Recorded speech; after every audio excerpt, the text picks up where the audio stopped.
Hyderabad హెచ్ఐసిసిలో Bharat summit అట్టహాసంగా ప్రారంభమైంది.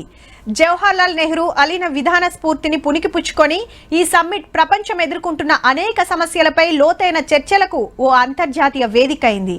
వివిధ దేశాల ప్రతినిధులు వచ్చి ఎన్నో విషయాలపై చర్చించారు.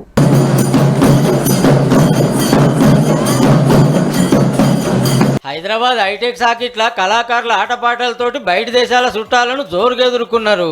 భారత్ సమ్మిట్ పేరు మీద మన సర్కారు పెట్టిన 2 రోజుల మీటింగ్ కు 100 దేశాలకెళ్లి 400 మంది లీడర్లు ఆఫీసర్లు వచ్చిండ్రు. మళ్ళా తెలంగాణలో పెట్టిన పథకాలు పెట్టుబడుల ముచ్చటేంది, జాబుల కథేంది, టెక్నాలజీని ఎట్లా వాడుకుంటున్నాం అనేది సాటింపేసే కార్యం.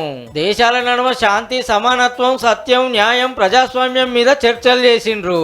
ఇటు సామాజిక న్యాయంతో పాటు అభివృద్ధిని రెండింటినీ మేళవించి కాంగ్రెస్ పార్టీ మూల సిద్ధాంతాలు ఎట్లా చేసిపోతుందో కూడా డెలిగేట్స్ అందరికి వివరించడం జరిగింది. కాలేజీల్లో స్టూడెంట్ యూనియన్లకు ఎలక్షన్లు పెడితే మంచి మంచి లీడర్లు వస్తారనుకొచ్చిండు మంత్రి పొన్నం సారు.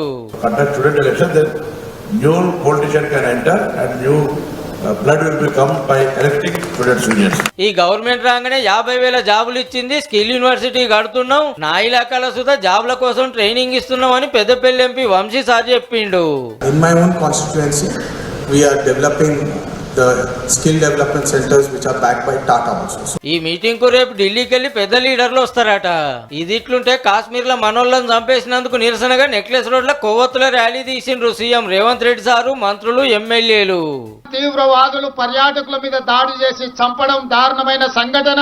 ఇలాంటి సంఘటనలు పునరావృతం జరగకుండా ఉండాలంటే భారత ప్రభుత్వం కఠినంగా వ్యవహరించాల్సిన అవసరం ఉన్నది. 140 కోట్ల భారతీయులందరూ కూడా ఏకమై రాజకీయాలకు అతీతంగా, పార్టీ సిద్ధాంతాలకు అతీతంగా అందరము ఒక్కటై తీవ్రవాదం మీద పోరాడవలసిన అవసరం ఉన్నది.